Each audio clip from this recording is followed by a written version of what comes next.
ভগবানের আশীর্বাদে দিনটা শুরু করলাম। তো দিনটা শুরু করার আগেই বলে নিই, তোমরা আশা করি অনেক ভালো আছো। তোমাদের অনেক মিস করি, ভিডিও করা মিস করি। ভিডিও এখন করি না, শখের বসে চ্যানেলটা খুলেছিলাম যে হচ্ছে আমি নতুন নতুন ভিডিও দেব, তো হয় না। আসলে ভিডিও না পেলে ভিডিও কি দেব, আর সাথে যদি বাচ্চা থাকে কখনো ভিডিও করা যাবে। আর আমি রান্না বান্না করি, কিন্তু ওই তো ভিডিও করতে গেলে যে রান্না বান্না করতে হয়, আমি এরকম প্রফেশনালভাবে একদম ভিডিও করতেই পারতেছি না, তাই যেটাই ভিডিও করতেছি আনপ্রফেশনাল, তো এটাই আমি এখন ভিডিওতে দিচ্ছি। তো এই যে এখন দুপুর 11টা, দুপুর না আর কি, দুপুরের আগের সময়টা 12টা কি 11টা এরকম বাজা হবে। এই সময়টাতে আমি হচ্ছে মেয়ের সাথে বসে আছিলাম বেলকনিতে।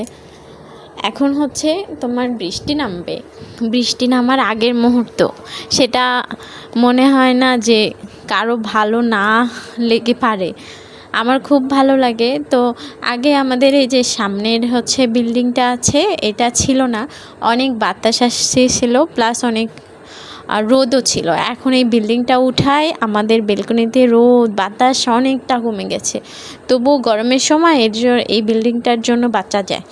তো যাই হোক, আমার গাছগুলোর ছবি নিচ্ছিলাম, ভিডিও নিচ্ছিলাম, যে গাছগুলোকে যত্ন করি না, 2 দিন ধরে গাছগুলোকে একটু জল দিচ্ছি, গাছগুলো অনেকটা সতেজ হয়েছে। আমার মেয়ের সাথে গল্প করছিলাম, আমার মেয়ে তো সারাক্ষণ আমার সাথেই থাকে, কারণ আমার মেয়ে আমার সাথেই বেশি গল্প করতে ভালোবাসে। ও সব সময় যে ভিডিও করতেছি মা বলেই চিল্লাবে, মা বলেই চিল্লাবে।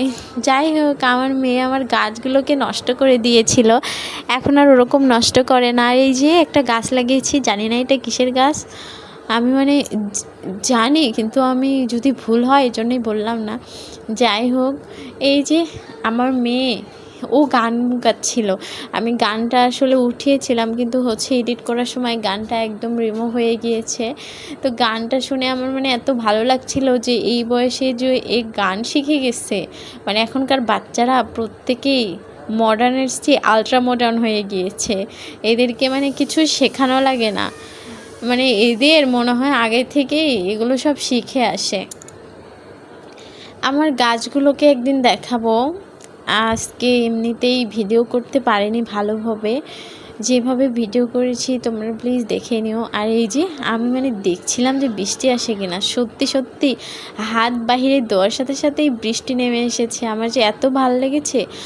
আর হচ্ছে আমার মেয়ে, ও বেলকনিতে গিয়ে ও বৃষ্টি ধরে আমার মতো, ওরও ভাল লাগে। এখানে ও আবার গান গাচ্ছে, ওর এটাই হচ্ছে কাজ।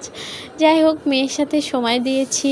এবারে এই যে মাছ বের করেছিলাম ফ্রিজ থেকে, এইটা রান্না করব জন্যে ভিজিয়ে আমি চলে গেলাম, কারণ আমার মেয়ে এখন আম খাবে, আম খাওয়ার জন্য ওকে আমি আম কেটে দিব।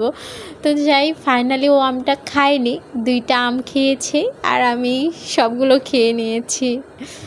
এখন হচ্ছে মাছগুলো ভিজিয়ে এই যে ওর জন্য আমি আম কেটে দিয়ে আসতে গিয়েছিলাম, তো ওকে দেখাচ্ছিলাম, দেখো ময়না আম দেখো। ও আম 2 দিন ধরে খেতে খুব ভালোবাসতেছে, প্লাস আমরা আমের সময় প্রচুর আম খাই প্রতি বছর, কারণ মিস্টার বাবা প্রচুর আম নিয়ে আসে, এত আম খাওয়া হয়, অন্যান্য ফলের চেয়ে আমটাই বেশি খাই আমরা। যাই হোক, ওর সাথে অনেক বক করেছি, অনেক পেঁচাল পারলাম। আসলে কি, বাচ্চারা মায়ের সঙ্গেই ভালোবাসে, আর যাদেরকে ও ভালোবাসে ওরা ভালোবাসে তাদের সঙ্গেই চায়। তো মিসরা আমার সাথে সব কিছু করতে, ঘুরতে, মজা করতে, খাইতে, এগুলো করতে ভালোবাসে। আমি এদিকে সবজি কাটতে গিয়েছি যে দুপুরে রান্না করব। তো আমি পটলটা আগে ভেজে নিয়েছি, ওকে আমি ফোনে কার্টুন দেখতে দিয়ে গিয়েছিলাম, এই সুযোগে আমি পটল ভেজে নিয়েছি। আর পটল ভাজতে ভাজতে আমি ভাবলাম যে হচ্ছে আমি এদিকে তরকারিটাও করে ফেলি, তো আমি এই ভিডিওটা নিতে পারিনি। এরপরে কাজটা শেষ করে মিস্টার খাইয়ে দিয়ে আমি স্নান করতে গিয়েছিলাম। স্নান শেষে ভগবানকে একটু প্রণাম দিলাম, এরপরে সিঁদুরটা পরে নিলাম। সিঁদুর পরে নেওয়ার পরে এবার প্রচণ্ড ক্ষুধা পেয়েছে, কারণ আমি খাবার পরে আমার মেয়েকে খাওয়াবো। ফাইনালি ভাত খেতে